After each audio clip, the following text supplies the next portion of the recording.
قرآن کریم کا ایک اور واقعہ شہر حیدرآباد میں ہوا تھا۔ مرحوم قائد سالار ملت نے مکہ مسجد میں جمعۃ الوداع کے دن میرے قائد سالار ملت سلطان صلاح الدین اویسی نے اپنے سر پر قرآن اٹھا کر قسم کھا کر کہا تھا کہ یا اللہ جو لوگ مجھ پر الزام لگا رہے ہیں، اگر میں جھوٹ اس الزام میں ملوث ہوں تو اللہ تو مجھے اور میری آل اولاد کو برباد کر دے، اور اگر وہ لوگ جھوٹ بول رہے ہیں یا اللہ تو اس شخص کا نام لیا قائد نے اور کہا کہ اللہ اس شخص کو اور اس کی اولاد کو اللہ تو تباہ و تاراج کر دے۔ دنیا نے دیکھ لیا کہ قائد سچا تھا، الزام لگانے والے جھوٹے تھے، اس لیے قرآن کا کرم اور فضل ہے کہ ہر الیکشن میں ان کو ہار ہوتی ہے، ہر الیکشن میں ان کو ہار ہوتی ہے۔ کیوں ہوتی ہے؟ کیونکہ سالار نے قرآن کریم کو اپنے سر پر اٹھا کر قسم کھا کر کہا تھا۔ میرے عزیز دوستوں اور بزرگوں، پہچانو اپنے دوست اور ہمدرد کو، پہچانو کون تمہارے گھروں کی دیوار کو گرانا چاہتا ہے، پہچانو ان لوگوں کو جو تمہارے گھروں کی دیوار اور بنیادوں کو مضبوط کرنا چاہتا ہے، کون گھروں میں نفاق پیدا کرنا چاہتا ہے اور کون دلوں کو ملانا چاہتا ہے۔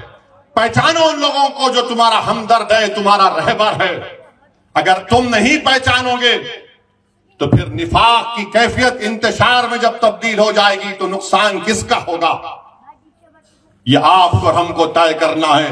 تم کا اسد الدین اویسی پسند نہیں ہے، بازو رکھو تھوڑی دیر کے لیے، میں نہیں زندہ رہنے والا ہوں۔ 35 سال سے مدرسہ سید مولانا نعمت اللہ قادری صاحب چلا رہے ہیں۔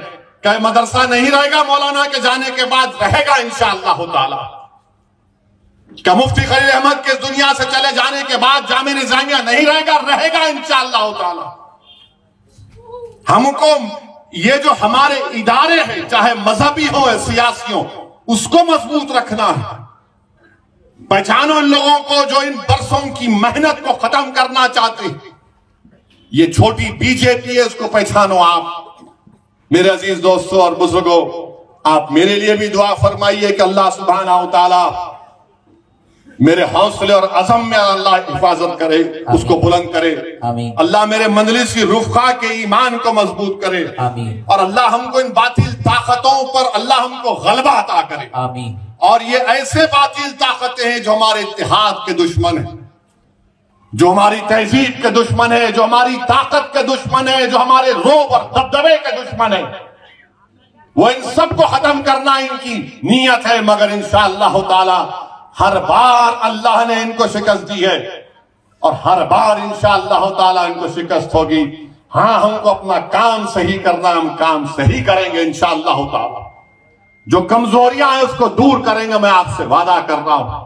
مگر میرے بھائی، آپ فرد کو مت دیکھیے، آپ ایک بڑے پکچر کو دیکھیے۔ فرد ختم ہو جائے گا، انفرادیت ختم ہو جائے گی، مگر اجتماعیت تو رہے گی۔ تو اپنے مدرسوں کی حفاظت کریے، اس مدرسے کی مدد کریے، جتنے مدرسے ہیں اس کی مدد کریے۔ مدرسے اسلام کا قلعہ ہیں، اس قلعے کو مضبوط رکھیے، اس قلعے کے فصیلوں کو مضبوط رکھیے۔ کیسے رکھیں گے؟ مدرسوں کی مدد کریں گے۔ یہ نہیں ارے وہ مدرسے مولانا بہت کما رہے، کیا کما رہے ہیں؟ کون دے رہا مدرسوں کو؟ آج کل کتنے مشکلات سے مدرسے چل رہے ہیں، آپ جانتے بھی نہیں ہیں۔ تو مدرسوں کی، اپنے تنظیموں کی، اپنی جماعتوں کی حفاظت کریے۔ میرے عزیز دوستوں اور بزرگوں اور نوجوانوں، مسجدوں کو آباد رکھو۔ نوجوانوں، تم سے میں کہہ رہا ہوں، ہماری مسجد ہم نے کھو دی، اور وہاں پر کیا کیا جا رہا ہے آپ دیکھ رہے ہیں۔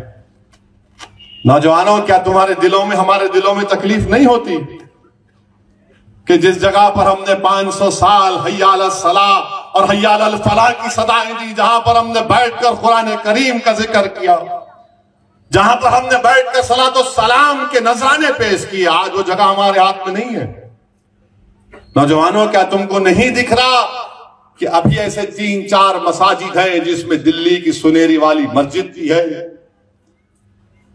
میرے عزیز دوستو، یاد رکھو نوجوانوں، یہ جو طاقتیں ہیں نا تمہارے دل سے، جب اتحاد کو نکالنا چاہتے ہیں، کیوں نکالنا چاہتے ہیں؟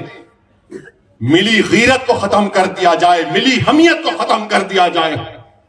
برسوں کی محنتوں کے بعد آج ہمارا ایک مقام ہم نے پیدا کیا، تو یہ آپ کو ان چیزوں پر غور کرنا ہے۔ اپنی ملی حمیت کو، اپنی طاقت کو برقرار رکھیے۔ نوجوانوں، مسجدوں کو آباد رکھو، کہیں ایسا نہ ہو کہ مسجدیں ہم سے چھین لی جائے۔ مجھے امید ہے کہ انشاءاللہ تعالی آج کا یہ نوجوان جو کل کا بوڑھا ہوگا، وہ اپنی نظروں کو آگے رکھ کر اپنے دماغ پر زور ڈال کر سوچے گا کہ کس طریقے سے مجھے اپنے آپ کو، اپنے خاندان کو، اپنے شہر کو، اپنے محلے کو بچانا ہے۔ اتحاد ایک طاقت ہے، اتحاد ایک نعمت ہے۔ نفاق اور انتشار موت ہے، یاد رکھو میری اس بات کو۔ یہی چند گزارشات میں اختصار کے ساتھ آپ کے سامنے رکھا ہوں، اور میں ان علماء کرام کی موجودگی میں لب کشائی کیا ہوں، میں معافی چاہتا ہوں ان جید علماء کرام کی موجودگی میں جن کے دل میں اللہ اس کے رسول کا علم ہے، جن کے بارے میں کہا گیا کہ یہ انبیاء کے وارث ہیں۔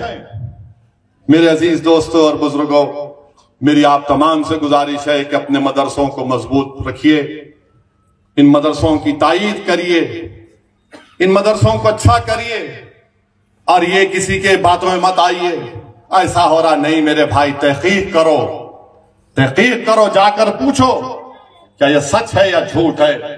کوئی بھی بول دیتا، آپ یقین کر لیتے ہر بات پہ، تو تحقیق کرنے کے بعد ایک رائے کو قائم کرو۔ دشمن تو یہی چاہتا ہے کہ جھوٹ کے ذریعے اپنے محل کو تعمیر کیا جائے، دشمن تو یہی چاہتا ہے کہ جھوٹ کے ذریعے ان تمام اداروں کو کمزور کر کے رکھ دیا جائے۔ تو میری آپ تمام سے گزارش ہے کہ یہ ہمارا نیا سال فرسٹ محرم ہے، فرسٹ محرم ہمارا نیا سال ہے۔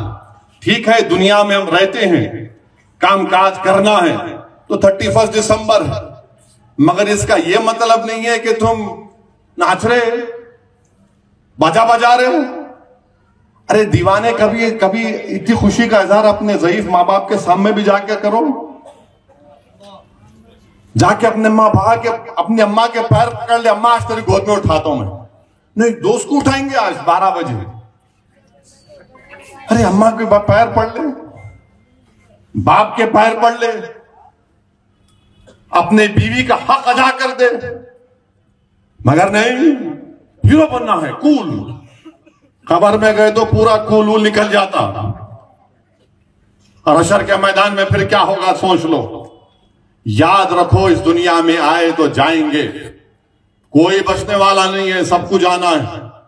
اگر ایسا نہیں ہوتا تو پھر یہ تمام بادشاہوں کے محل آج ویران پڑے ہوئے، 300 سال 100 سال ان کے خاندان پاندان کی حکومت رہی، آج وہاں پر کتا نے پھٹکتا وہاں پر۔ تو یاد رکھیے، اصل چیز کیا ہے؟ دین ہے، جو مفتی خلیل احمد صاحب نے کہا، اصل چیز علم ہے، اس کو حاصل کریے۔